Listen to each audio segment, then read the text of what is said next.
ગુજરાતમાં આવેલા સિકોતર માતાજીના 3 પ્રખ્યાત મંદિરો. 1. રાલેજ ખંભાત મંદિર. ખંભાતના દરિયા કિનારા નજીક રાલેજ ગામમાં 900 વર્ષ જૂનું સિકોતર માતાનું ભવ્ય મંદિર આવેલું છે. લોકવાયકા મુજબ એકવાર જગડુશા શેઠ વિદેશથી વેપાર કરીને પરત ફરી રહ્યા હતા, ત્યારે તેમનું વહાણ મધદરિયે ડૂબવા લાગ્યું. ઘણા પ્રયત્નો છતાં વહાણ આગળ ન વધ્યું. પછી શેઠે સિકોતર માતાજીને પ્રાર્થના કરી. માતાજીએ શેઠની પ્રાર્થના સાંભળી અને ત્રિશૂળની ટોચે શેઠનું વહાણ બહાર કાઢીને સહી સલામત કિનારે પહોંચાડ્યું. આથી શેઠે અહીં રાલેજ ગામમાં સિકોતર માતાજીનું મંદિર બનાવ્યું. 2. સિકોતરમાં મંદિર હર્ષદ. મહાવિશાળ અરબી સમુદ્રના કિનારે દ્વારકા પોરબંદર હાઈવે પર લાંબા અને મિયાણાની વચ્ચે હર્ષદ ગામમાં આ પ્રખ્યાત મંદિર આવેલું છે, જે અનેક પરચાઓનું સાક્ષી છે.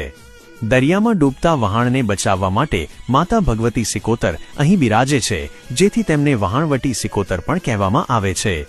3. સિકોતર ધામ વાવ. બનાસકાંઠા જિલ્લાના વાવ ગામે આ ભવ્ય મંદિર આવેલું છે. આ મંદિરનો ઇતિહાસ 500 વર્ષ જૂનો માનવામાં આવે છે. અહીં હાલ ભવ્ય મંદિર બનાવવામાં આવ્યું છે. આ મંદિરની એક વિશેષતા છે કે અહીં 24 કલાક અન્નક્ષેત્ર ચાલે છે અને યાત્રાળુઓને રાત્રિ રોકાણ માટેની પણ સુવિધા ઉપલબ્ધ છે.